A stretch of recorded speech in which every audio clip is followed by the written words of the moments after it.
Hello, Think Liberty listeners. Welcome to episode 10 of Tales from the Shire.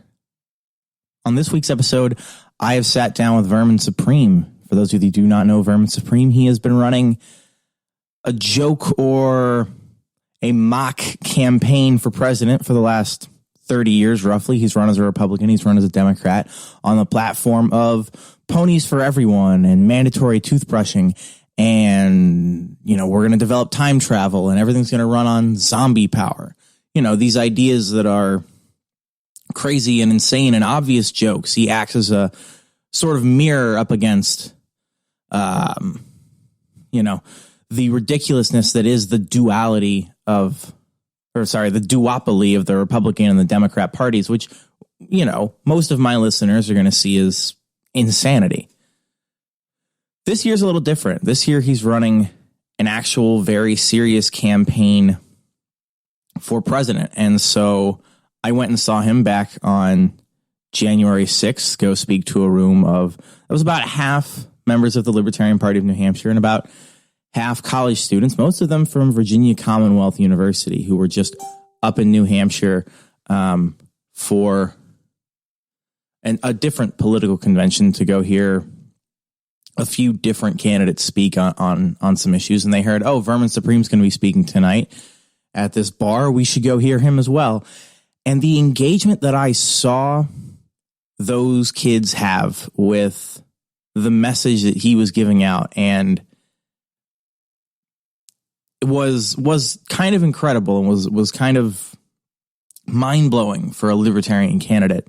And so I wanted to get Vermin Supreme back into my studio later that night to record and talk about, what's the campaign going to actually look like? What are you hoping to do? How are you hoping to accomplish it? And then what brought you into the movement as a whole? And so I really think this was a great conversation, and I really hope you guys enjoy it. All right. Without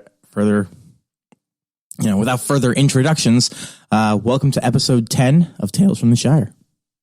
All right, Vermin, thank you for sitting down and talking with me today.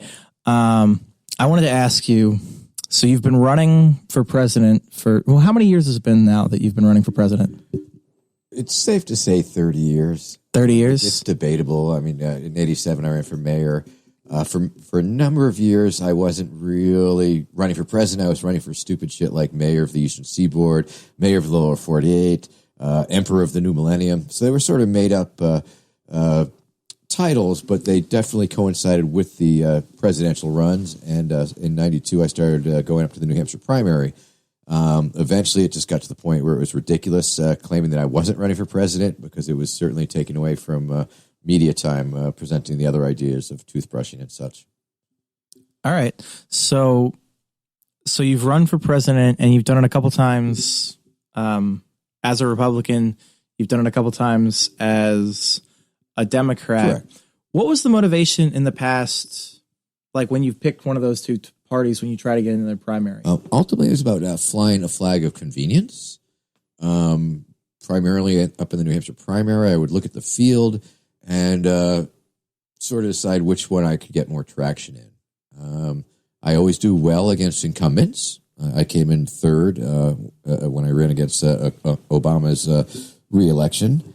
My theory has always been that disaffected Democrats are more likely to vote for me than disaffected Republicans, but I have no data whatsoever to back that up. It's sheer conjecture. So really, it was the field that I would look at. Okay. When I was running in recently for the Kansas race last summer, originally I was looking at the governor's race, but it was pretty crowded, and all those kids were running in it. And so I looked down ticket and went with the attorney general's position, in which I would have been, ideally, I would have been the unopposed Democratic contender. The Democrats weren't putting anybody up. But then when they heard that I was coming down with money in my pocket, they found somebody to put up there pretty quick. That seems to work quite a bit. I mean, in libertarian internal politics, it comes up very often where we're at a convention, someone raises their hand, says, I'm going to run for this position inside the party. And like 3 other people raise their hand. And they're like, oh, we have to avoid this. Yeah. So So I guess my question going in then, you ran as a Democrat before, just to try to get. Well, yes. I mean, I think this year seeking the Libertarian Party nomination is. So that's my question: is why are you coming around the Libertarian Party? Well, let me answer it in that way. This is my first real campaign. In the past, I was not a Democrat when I ran as a Democrat. I was not a Republican when I ran as a Republican. But this go round, I am a Libertarian, and I am seeking the Libertarian Party nomination. Last year I attended probably about 10 different state conventions and events around the country, and it's a serious run. I'm making a very serious offer. I have a character that I've developed. I have this imaginary world of make-believe, which I've worked on, and have this incredible fan base and social media presence. And so essentially I'm offering the Libertarian Party the opportunity to use these things in a campaign. If it's it's a bold strategy. It's a strategy that is would certainly take a leap on a lot of people's part. But I believe that there is a lot of potential in it. Once again, and of course, this is a very different campaign in that Desiree Lindsay, my campaign manager, reached out to me over a year ago to ask me if I was interested in running a real campaign. Because, like I said, every previous campaign was pretend. And she wanted to know if I actively wanted to seek the nomination of the party and seek the delegates and try and change hearts and minds. So that's sort of the bubble. I think any candidate has a bubble. I mean, I've got a solid dozen people, libertarians, one in most, from across the country that meet weekly on the internet. We have a number of state organizers, and so it is so much more of a real campaign than I personally would have ever imagined that I would have involved myself in. But I believe it's a legitimate offer. It's a legitimate possibility. My bubble, my staff, believes very strongly that out of all the current candidates, that I am the most likely person to be able to get the 5%. Life's a gamble. I mean, we'll certainly see. But with my wide appeal across the political spectrum, with the massive following that I have in the youth of America, I think it's not inconceivable. And so I've been attending all these state conventions to convince the people, the potential delegates, that the boot is not attached to my head. A lot of people don't know that. They see the memes, they see me on the internet doing crazy, wild things, and that's what they assume that I am. And so the boot's not attached to my head. I'm not always on. I'm very distinct, separate person from the character, more of a persona almost. And that I'm a very reasonable person, and that I have a real offer that I'm putting out there. And it's something that we could use to definitely bring a lot of people into the party, a lot of young people who are don't know what to do. They look at the duopoly and they just realize that has no place for them. Whereas I believe that the Libertarian Party does offer a place. I will say, and during my travels, I have met longtime fans, libertarians in the party who have been fans of mine for a long time, who, when they heard I was joining the party, got very concerned because they loved their party and they liked me, but they were afraid that I was going to come in and do some sort of wrecking job on the party or screw with the party. And, I'm not out to troll the Libertarian Party. I'm making this offer aware of that. To help troll America. And if the party decides that they can overcome the framing issues, I mean, can a serious party put up a perceived joke candidate and not be perceived a joke party? I maintain that yes, they can. It's just a matter of saying yes, we're in on the joke. We're a serious party, but the duopoly presidential election cycle has just become risen to the level of a joke. And with love and with spite, here's Vermin Supreme. Ta-da!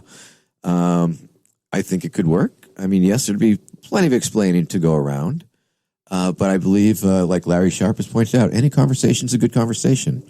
And I believe the down ticket candidates could benefit from the sheer amount of eyeballs and interest that I would be bringing their way. And it's just a matter of, they have two ways of choosing to deal with it. I mean, if they fully are down with it and enjoy it, it's a matter of like, oh, yes, Vermin Supreme, let me tell you about him. But, now let's talk about what issues affect you. Or if they don't dig me, they can just say, oh, yeah, that guy, please. Sorry about that. And then pivot, because the pivot's all important. And, that's what politics is pretty much all about, pivoting. So, okay, a couple things. Sure. A while there. So we actually got to see pretty well tonight one of the points you made about bringing in young people. Just for a little background for the listeners, we just came from the LPNH, one of our monthly meetups, and you were a speaker who showed up. And because Tulsi couldn't make it. Just Tulsi could not make it. That was a last minute backup. That's okay. Thank you for that. But we ended up having a huge turnout because there were a bunch of kids from Virginia Commonwealth University who just happened to be around in the area for some other political events. And you asked them at one point in time who would consider voting for me in a general election. And I think it was probably right around 50%, maybe a little even more than that. A little more, yeah. Almost 3/4. Which is... yeah. I mean, that's the working theory. There are 3.9 million high school kids graduate a year. Give me 2 of those years, 19 and 20. Give me the class of 1920. That's 8 million right there. Add that to the 17 million college students that are in college any given year. That's a pool of 25 million. If it was possible to get 1 out of 4 of those kids to vote for me, that would be your 5% of the general population. Mm-hmm. Now, that doesn't include the vast reservoir of disillusioned, disgusted, disaffected voters who might join back up for the fun and the laughs, because it comes down to how much fun do you want to have with the campaign. And it certainly doesn't include the thousands of subcultures across America, everything from comic cons to magic cards to cosplayers to kinky sex practitioners to Robert Rules of Order nerds. But all of the roller derby girls, but there's so many subcultures, and so many of them fall under this umbrella of nerd culture, geek culture, political geeks, and they are my natural audience. Those are people who get what I'm doing, and that is certainly part of our campaign strategy, to reach out to all of these subcultures and work it. Mm-hmm. And my working theory, if I am to be chosen the nominee, there is not one media outlet that will not want to find out what the hell is going on. I agree with that. It's funny that you brought up Magic the Gathering. Justin O'Donnell and myself actually started, it's a Facebook group. It's as much a caucus as most of the other caucuses are in the Libertarian Party. But there's a Facebook group, Libertarian Magic the Gathering Caucus, and we got people from all over the country. We've built together our own set. We're going to play a bunch of Magic at the national convention. Just come find me or Justin. Super cool. And so that's the thing. There's so many, all these different subcultures. And the thing that I noticed interesting is that, because of what I do in the audience that I've attracted, because it's a political audience, it's very easy to see the political differences in my audience. But in a lot of subcultures, you bring up the Magic Gathering, or it could be the furries or anything, there is usually a wider political spectrum than you would assume. That's exactly, the fans of any celebrity. The only thing they really have in common is their love of the activity. But they may have very different political positions. But I believe that... I play a game these days. Anytime I'm in a crowd of about 20 people, I just look around and say, which one's going to vote for me? That's 5%, 1 out of 20. Just repeat it 6.5 million times. Which one? Yeah. No, that's great. So going back to the youth thing again, because we brought that up, I have actually noticed when I talk to some of my family, or when I talk to a couple older people, even in the party, there are some people who do worry about like the image that you project. And as I see your image, I really like it quite a bit. I think that you are a bit of a mirror to the two-party system, and that they can look at you and say, oh, this is the way that we should see ourselves. A funhouse mirror. This is a joke. But I think not necessarily the older audience gets that. Some of my family doesn't get it. Some of the other people in the party. Do you have a message for the older voters who maybe feel that way, the older people in the party even? Well, I would hope that they would at least listen to my message, and that they need to understand that what I am offering and providing is a communication device that I've developed over the years that, it may seem ridiculous, but it's a very simple, elegant, and effective communication tool that I have brought that has allowed me to communicate directly to literally millions of people and attract all sorts of media from around the globe. And once again, I could start to point out that the politics of respectability seems to be way off. over. This is post-Trump America. All bets are off. It's a whole new ball game. And I know that some of my supporters will often comment or complain that or have real issues with the steady stream of people from other parties jumping over and presenting themselves as immediately newfound libertarians and trying to use the Libertarian Party as their platform. So I think, suits and ties are okay, but how often can you do it, and how can you do it completely opposite? Right. It's bold, it's visionary, and I imagine it's really hard to wrap your head around to actually understand that it really makes sense. But there are arguments to be made that it is a pragmatic choice. I think that's a very strong argument that it is a pragmatic choice. When I was first coming into the party, one of the things that very much so frustrated me actually was the party's support of Gary Johnson, because I didn't really care for him. The whole bake the damn cake thing really threw me off. And I had, the different people who consider themselves pragmatists coming to me saying, you need to vote this way because we need to present something presentable to society. And my response early on was, and maybe I should keep saying this again, is like, there's nothing less pragmatic than abandoning your principles. And I think that holds true. And I think we really do need to it pretty much mirrors Ben Franklin's maxim. If you're willing to give up security for liberty, you don't really deserve either. And so maybe if you're willing to compromise those principles, what are those principles really? I've pledged pretty hard to really let the Libertarian Party platform be my guide. I love all these other candidates, and I loved Daryl in the 2016 run, and I out of all the candidates, like, yeah, you go, guy. But on the other hand, yes, you can take certain libertarian principles and ideas and exaggerate them to the furthest extent that you can. And heroin for 5-year-olds, yeah, sure, whatever. Driver's license, who needs them, and all these things.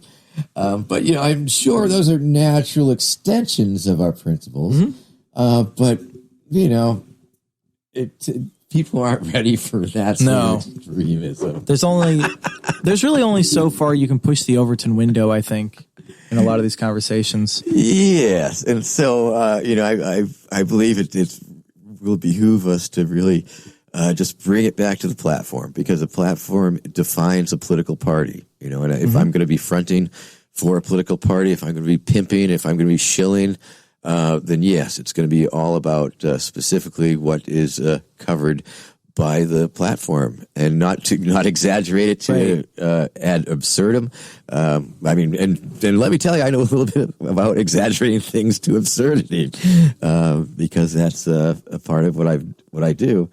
But in terms of presenting this serious message, my candidacy would be a mix of whimsy, humor, me screwing around, doing the crazy shit that I'm known and loved for, but also pushing forth the message of liberty, libertarianism, and the Libertarian Party platform.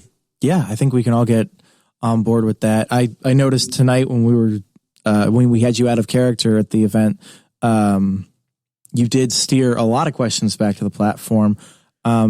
Is there any issue that you care about that maybe the platform doesn't cover, that you would put in your own platform running for president, or you just the LP platform that does not involve ponies? You mean that doesn't involve? Yeah, I guess like boot off your head, out of character. Is there anything? Well, I'm not sure how you would add compassion and love and caring and compassionate libertarianism and bleeding heart libertarianism and those type of things into a platform plank per se. So once again, I trust the will of the people. I would trust the various caucuses. Okay. It's not for me to come up with something. It's for me to throw out an idea and see if my caucus can stand by it, or if it's a good idea. I mean, I think one of the things is that good ideas stand on their own, and if it's a good enough idea, then people will agree to it and stand behind it, and it will eventually make its way into the platform if that's the way that people feel about it. I think that's a democratic thing. Perfect. So, I guess I've got one more question for you here. I hope the last one wasn't too much of a dodge, really. No, well, not at all. Not at all. It didn't feel like a dodge to me. Then I've done my job. Perfect. So, you've been running for close to 30 years now, just for the presidency. I guess in that time, do you think that you started out as a libertarian, or has that been a more recent development? I don't mean like in the party. I mean philosophically. Well, for so many years, I did not understand libertarianism. I had a prejudice. I was prejudged against it. I was operated under a set of stereotypes and misunderstandings. You go back, and things started to change about 2008, I'd say. At that time, you could still find quotes of me saying libertarians have no soul, and things of that nature. But that's when I started. That was the year that Ron Paul ran. That was so that brought a lot of the Tricorner Tea Party, the original Tea Party, Ron Paul those Tea are good Party, people. Here to New Hampshire, and I was running in the streets with them. And, collaborating and harassing the other candidates. Frank Luntz did this poll during one of the debates, and people are inside turning their knobs and stuff. This was at the Merrimack restaurant. And myself and the Liberty crew, we were banging on the windows and yelling through the windows of the bullhorn and making the needles jump. It was very entertaining. And so that I started meeting some real live libertarians. 2012 rolled around up here in New Hampshire. It was very interesting. We had the Occupy the primary that year. But New Hampshire is so cool. It's so special because it's so small. You have the Free State Project. I don't have to mention that. But at all the different, a couple times in this podcast, all the different candidates' events, there was the Occupiers and there was the Free Staters. And because it's New Hampshire, everybody knows each other. They've been working with each other for years. They see each other. And so we would. Over there's the Occupiers, and there's the Free Staters, and at any moment it could break out into a unified Vermin Supreme rally. And we shut down Newt Gingrich, and we harassed Santorum, and all of us together were going to all these different candidates, and we were united in our opposition for different reasons, perhaps. But it was a very powerful thing. And 2012 was also the year that our campaign headquarters. My friend Terry we rented out a room from Chris Lopez, yes? Oh, yeah. And she's a great lady. Yeah. And, she had become paralyzed. That's a secret. But the libertarian community reached out. They unified. They came together to see her through that transition, and not only that, but helped her create her own job and all of these things that they did for her. Now that was a real turning point for me, because previously I was under that misconception that libertarians were greedy, selfish bastards, and when I saw and understood that it was much more than that, that really opened my eyes. And it's that if we can share that type of understanding to other people, I feel I'm perfectly positioned to help dispel a lot of these myths with the audience that I have, and the perception that I can give it, the spin. All of these things, my in 2016 rolled around, and Boomer Shannon reached out to me, wanted me to do a fundraising dinner or something that when I was in California, we did that, and Trent Soms, who was the leader of the Youth Caucus, invited me to the International Students for Liberty conference in 2016. Brought me and my wife down, gave us a room and stuff, and the bit was I was going to interrupt the president's intro speech. And they didn't tell me what to do. They didn't tell me what not to do. I went in there. I let loose with the Star-Spangled Banner. And George Will was backstage. And it was it was a potentially conservative audience. But they took it and they loved it. And I did my Ponynomics 101 speech. And then I told them that Peter Kropotkin told me to turn you all into a bunch of social anarchists, and threw glitter on them. And it was a spin on Jesus telling me to turn them gay. And they ate it up, and they loved it so much that weekend that I really felt that I had to really look into this libertarian thing. And that's sort of when I started looking at the platform. And then in Orlando, the National Convention, I went there, and I was still sort of pretending to run, going through the motions, seeking tokens. But I was so amazed and impressed that I was allowed to do what I do, which was have fun, and just twist the conventions of the convention. At one point, when Bill Weld was being nominated, I was walking around the convention floor holding a chair high above my head. I was referencing the Bernie Bro chair throwing incident that allegedly happened, and nobody cared. They were all good with it. I was doing things there that would have had me thrown out of any other convention pretty quick. And then I noticed another interesting thing was that half the people there loved me being there. The other half was not so thrilled. But the half that loved me being there very much enjoyed the fact that the other half didn't like it so much. I get that sense a lot when I'm in a room with you. Yeah. So there's that part of it. And, but I don't, I always feel like everybody likes me. Oh, I love you, man. And it surprises me when people don't like me.